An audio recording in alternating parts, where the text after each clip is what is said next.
You betcha, Sally baby.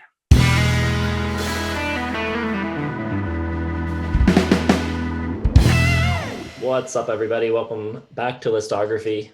Jason, Joe, and Crams are here, and it is time for Songs of the Year 1958. So welcome back, everybody. Hopefully we got a lot of returning viewers coming from our Albums of the Year series. If not, if you're new here, then we just got done going through every year from 1965 through 2020, picking our 5 favorite albums of the year.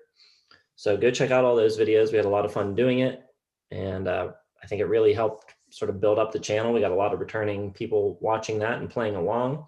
So we're excited to get into a new series now, going back to 1958 this time, because that is the year that the Billboard Hot 100 started. So when we wrapped up Albums of the Year, we were thinking, what are we going to do? The obvious thing was to do Songs of the Year. I saw some people saying in the comments, you should do the best singles of the year. It'll be easier. There won't be like such a broad selection. And other people saying, no, I hope they don't do that. I hope they do any song they want. So we're doing both. That is what we decided. Basically, we're picking 5 songs that charted in the Hot 100 at any point during the year, not the year-end list, just any week. If it made the Hot 100, then it's eligible. And then we have another list of 5 more picks that are wild cards. If we think it's a particularly strong year for pop hits, then we could go 5 more that charted. We could also use that list for deep cuts, B-sides, anything we want. In addition to all of that, we're also going to choose our least favorite top 40 song of the year, just as an interesting look at kind of where people got it wrong in the past. And I think it'll be kind of fun to look at and kind of look at what were they thinking, you know, that kind of thing. So that'll be fun. So we're going to go in rounds. We're going to do our hits first, then we're going to do our wild cards. One of those lists will be one song short, as we're going to hold back our favorite song of the year for our big reveal at the end. I guess the other thing to mention here is that the Hot 100 is an American chart. So there will be an American perspective to this series. But I encourage anyone not in the US to use whatever the equivalent chart is where you live. And if you're putting stuff down in the comments, let us know what chart you're using. I think it'll be interesting to see how the songs vary, what different kind of selection you have to work with. So yeah, absolutely doesn't keep anyone from playing the game. We are very interested to see all of that. I will also say there's going to be a lot more controversy as far as release years go, songs that are released one year but don't chart till a following year. I don't think it's going to be quite as hard and fast as we were in the Albums of the Year series. I think we're going to just kind of play it fast and loose here and kind of decide where it should belong. Something that's released in December of one year, I don't want to have it not make someone's list because it didn't chart until the following year. So a lot of gray area. It could happen that, you know, Joe puts a song on his list from 1958 in his wildcard list, but then it charts in 59 and it's on Cramser's list the following episode. So we'll see how it goes. We're going to play it by ear. The last thing I want to mention is that I will be putting these songs into playlists. I'll put them down in the description. The 30 songs, potentially, if we don't have any repeats, will be a Spotify playlist. It'll be a YouTube playlist. I also plan on doing the winners and have an accumulating playlist throughout the series. So 3 songs at a time, it'll build each week. In addition to all of that, we're also going to turn the whole thing into a little bit of a competition. You can follow a link down in the description to our website, and we are going to have a poll there of our 3 songs of the year for you to vote on which one you like the most. Yeah, head over to the website. We'll have the playlist there as well, probably. So look for all those links down below. And while you're at that, be sure to like, subscribe, hit the bell for notifications, and find all of our social media down there as well. And so let's get into it. I guess let's start with round 1, our favorite charting singles of 1958. Cram, you want to kick it off? Okay, 58. Classic pop year. kind of a blend of the old guard and new heavy hitters with rock and roll, like Chuck Berry and such. Little Richard also this year said he denounces rock and roll and kind of steps away. Weird move. But pretty much all of my picks, regardless if it's Billboard or Deep, are going to be classics and charting songs, and kind of almost entirely the soundtrack to Stand By Me, because that soundtrack is great, and I believe it was set in this year. So let's kick it off with 5 charting songs that I love. Let's go with pretty much all instrumental except for one word, The Champs with Tequila. You gotta love it. Acoustic guitar is great. Ridiculous rhythm. I think there's a really good undercurrent electric guitar part that chugs not a chug sound, but keeps the song going. That's really great. Horn section is fabulous. Also going to go with La Bamba by Richie Valens, a classic track and totally different than pretty much everything else around this time because of the Latin heritage. It's a different rhythm. It's a different time than all like the standard kind of blues fare or like waltz kind of stuff going on. Really amazing guitar and incredibly catchy. Also going to go with Lollipop by the Chordettes. Just a really cool, charming song, incredibly infectious. Yeah, I mean, you don't really get pop tunes like this anymore. They're really just innocent and casual and just let the new magics of recording take it away. I've also got The Book of Love by the Monotones. Love it. Really endearing, and I love when everything cuts out and they do the "Who wrote the book on love?" It's just everything sounds so good and so sweet in the 50s. And then finally, going with Yakety Yak by the Coasters. Kind of really encaptures the spirit of rock and roll at this time and how it's marketed almost entirely to young Americans, like high school and down. Once you're in college, it doesn't really apply. This one is literally about having to get your chores done so you can get some rock and roll in on the weekends. It's pretty awesome. Love it. Those are 5 that charted, although my next 5 will also be charts. Yeah, pretty much everything's going to chart at this point. There's not a lot of songs. Maybe not Jason. Jason's dipping into the deep jazz pool or something. Not really sure where he's going to go with this. My 5 all charted in 1958. I'm going to start out with the classic Frank Sinatra tune, Come Fly With Me.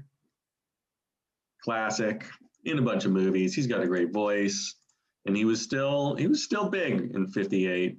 He's still got it. It was a weird year because like Elvis is still around, Sinatra is still around, and you're getting a little bit of rock and roll, but mostly not. It's not a lot of rock, not a lot of screaming guitars in the 50s here. Case in point, my number 4 is going to be Fever by Peggy Lee.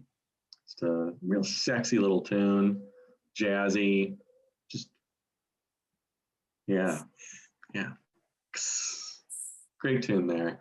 Number 3, I'm guessing Jason better have this one on his list. Since I Don't Have You by the Skyliners, since he loves the Guns N' Roses version so much, I really hope he put this one on here. Love the doo-wop vocals, the counterpoint singing between Janet Vogel and Jimmy Beaumont. Everybody had a cool name in the 50s. I don't know which version I like better, the Guns N' Roses or the Skyliners. Both great. My number 2 is going to be Twilight Time by the Platters. Sort of underrated, late 50s, early 60s, precursor to like all the good R&B of the 60s, precursor to like Motown. Just really great vocals on that one. My number 1, though, is probably going to be the most rockin' song of the year outside of Johnny Be Good and Great Balls of Fire. Rockin' Around the Christmas Tree by Brenda Lee. Like it's a legit, like a good guitar solo in it. You wouldn't expect that to be like a rockin' song, but compared to most everything else I listen to, that one has like the hardest rockin' beat, the best guitar, and great vocals. And just because it's a Christmas song doesn't mean it can't also rock and roll. Okay. So I came real close to going with the Christmas song too, but changed my mind at the last minute. So my song of the year is going to come from the songs that charted. So I'm only giving you 4 right now. But kick things off with For Your Precious Love by Jerry Butler and the Impressions. Really good song. Number 335 on Rolling Stone's Top 500 Songs of All Time list when they did that back in 2010. Really good love song in 3/4. It's a waltz, great slow burn, but it's really all about the vocal. Great vocal performance. It's been covered many times by Otis Redding, Jackie Wilson, Garnett Mims. The Rolling Stones have done it. Just a really good song. Next, I also have a song by the Platters, but a different one. I've got Smoke Gets in Your Eyes. It's a great song, show tune written in 1933. Went to number 1 on the Hot 100. It also topped the UK charts. Just really great. Amazing vocal performance. I've also got Stagger Lee by Lloyd Price, another old song, an old folk song written in 1911, or at least first published in 1911. Again, great vocal performance, but I really just love the energy of it. There's a great feel in the drumming, really upbeat. I love the backing vocals and the repetitive when they're saying go, Stagger, go. Really cool.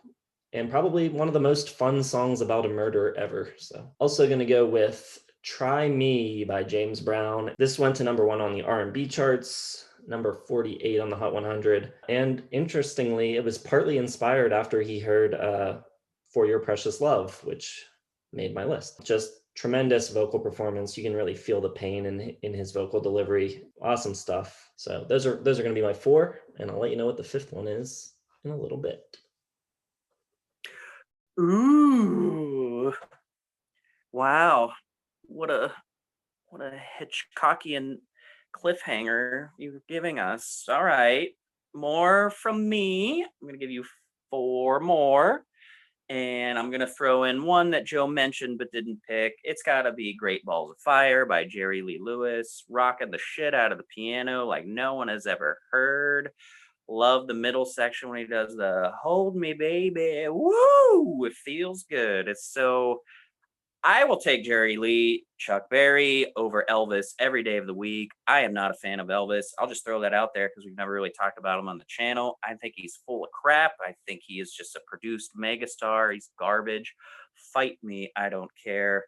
Great Balls of Fire all day long. He just has a more natural, raw sexuality rather than just attention cravingness of Elvis.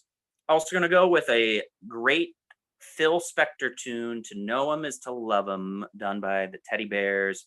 This song is really sweet, romantic, gives you like, me and my best girl kind of vibes, although it's from the point of view of a woman. Split a milkshake, put on the jukebox and slow dance in front of the other tables. Really greatly written. I love when simple things are done to make a point in lyrics and songwriting, like the repetition and no, to love him is to love him. Just really effective writing. Also going to go with maybe the first grunge band ever. No, I'm kidding. But a nice raw, gives you like at least what a garage rock band might be in like 1958. I'm going to go with Dwayne Eddy with Rebel Rouser. Just a nice rock and roll sound. It sounds like it has less production value at times than everything else going on, with really like metallic, tinny, aluminum kind of trash can drum sounds. I love that guitar sound too. And there's not really any vocals and just kind of those horns coming in and out, just kind of punctuate everything. Really awesome. And then the last one I'm going to give you right now has got to be kind of in the same vein as Great Balls of Fire, one of the greatest rock and roll songs ever. And you could maybe make a point that it is the original guitar god song. It's got to be Johnny B. Good by Chuck Berry. Ridiculous riff. Everyone talks about the riff. Everyone talks about Back to the Future. But let's talk about how great the vocals are too. Like, just really underrated. And I will always think that he plays the guitar just like he's ringing a bell is one of just the ultimate great rock lyrics ever. To the point, but also just for 58, like really sly and cool too. It's great. Those are the 4 until my winner. Okay, I also reveal 4. I'm going to hold off the 1 because that's showmanship. My runners-up, if you will, I got Good Golly Miss Molly, Little Richard. Also, what? Little Richard basically invented rock and roll, and Cramser's down there shaking his head. Great song, great performance, so good. I didn't have Great Balls of Fire on my list because it was released in 57. It charted in 58, yes, but I did read that it sold like 1 million copies the first week it was out. So I figured I'd disqualify it, but I'm totally okay with Cramser including it. Also on my list, I got Ray Charles with Nighttime is the Right Time. This wouldn't chart until the following year, but it's a hell of a song. I love the production on Ray Charles's albums. It's so clean. You can hear everything really well. It sounds like it's just like better produced than most everything else of the time. So much clearer than another one on my list, Chuck Berry's Johnny Be Good. Agree with Cramser. Everything he said is just a seminal song in the rock canon. Great guitar, great lyrics, funny, humorous. It is a little, the production on it's a little like scratchy, which it's the 50s, but still, they could do better. Also on my list, Jason already mentioned it. I got The Platters with Smoke Gets in Your Eyes. I probably should have flipped my Platters list since this one did hit number 1, but Jason already mentioned show tune written in the 30s, whatever, by Jerome Kern and Otto Harbach for the musical Roberta. And that's my 4. I got to hold my final, my number 1, because that's so much. Did you just watch that lame ass Hugh Jackman movie, The Greatest Showman or whatever? I'm watching a lot of Arrested Development though. You're on the Job kick. We'll get a katana in your mouth so you can reveal your stuff like that. All right, my 5 wild cards. I'm gonna start it off with Just Call Me Lonesome by Wanda Jackson.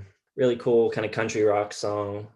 It's a ballad. It was first recorded in 1955 by Eddie Arnold, but it appears on Wanda's self-titled record. Like so many of these songs, it's pretty much all of these songs are all about just like the voice, the lyrics, and the storytelling. That's pretty much what's going on in 1958. I've also got Color of the Blues by George Jones.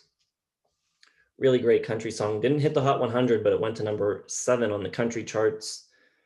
He's got an amazing voice. There's great fiddle playing on it, some pedal steel. And of course, it was covered by Elvis Costello on his Almost Blue album, which viewers of the channel will know I'm a big fan of.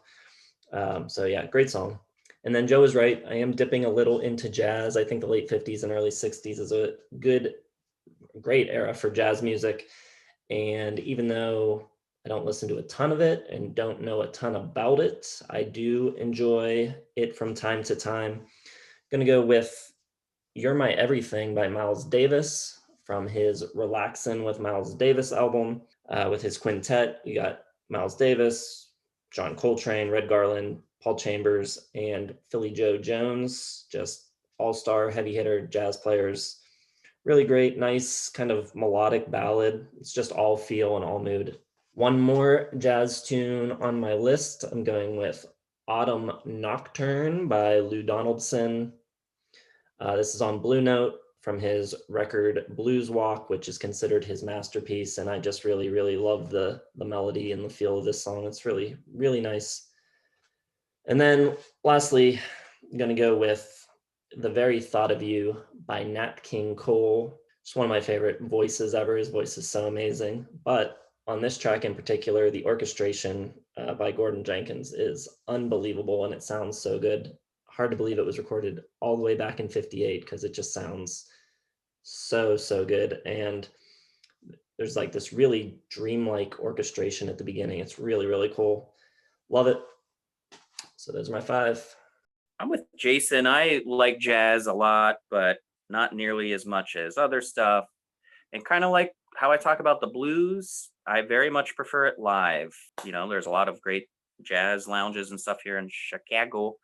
So it's easy to just go and grab a drink and check out something you have no idea about and enjoy it.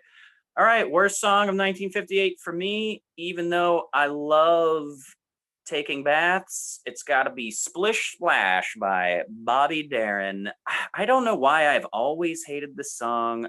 I feel like I used to listen to it a lot when I was younger, either the actual version or some weird like kids version or like an Alvin and the Chipmunks version or something. But this version or the actual Bobby Darin version just seems so behind the curve and so stupid and childish and so lame how he calls out Peggy Sue and lollipop, and just the rhymes are so dumb and lame. Rub a dub, relaxing in the tub. It's like overly jovial and just stupid. I don't know why. I just never liked it at all.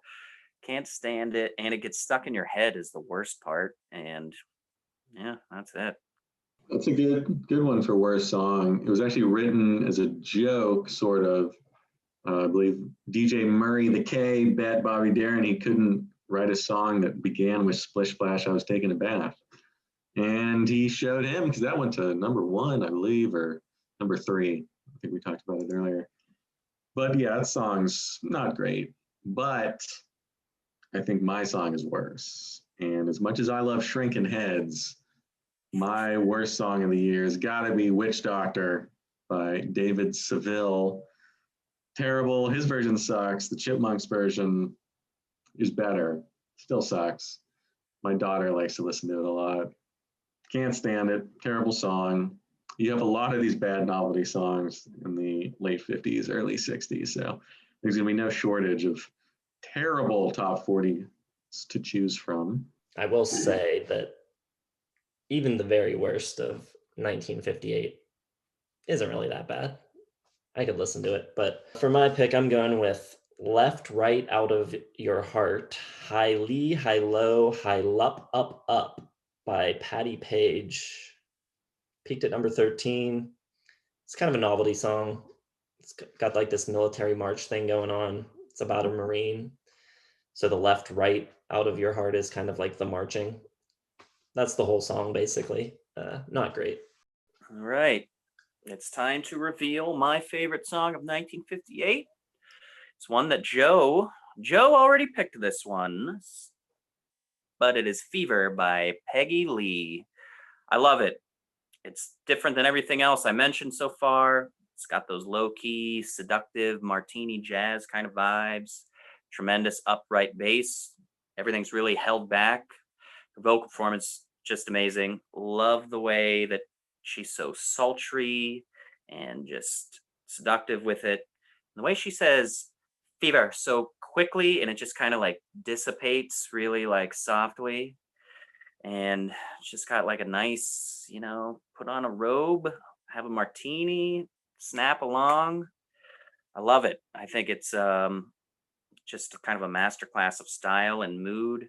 Really appeals to like that, more upper class Mad Men kind of style of living in the later 50s, but it's just got so much character behind it. And, I think a lot of stuff around this time can be pretty childish and all American and, feel goodery. In this one, a little bit, a little bit of a wink of bad stuff going on in the shadows or behind closed doors, which is much appreciated. So Fever by Peggy Lee, my favorite song of 1958.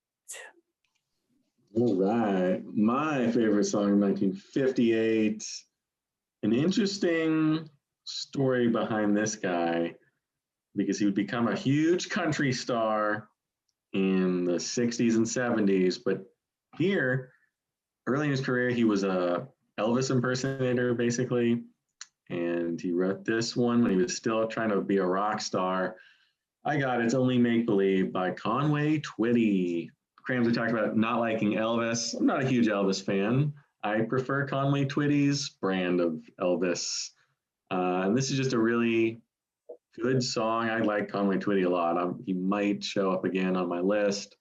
Love the vocals, love the backup vocals. It's just a nice, I don't know if it's because it's Conway Twitty that I like it so much, but I've always just really liked this one. Totally different from the rest of his output. It was his only number 1 on the pop charts.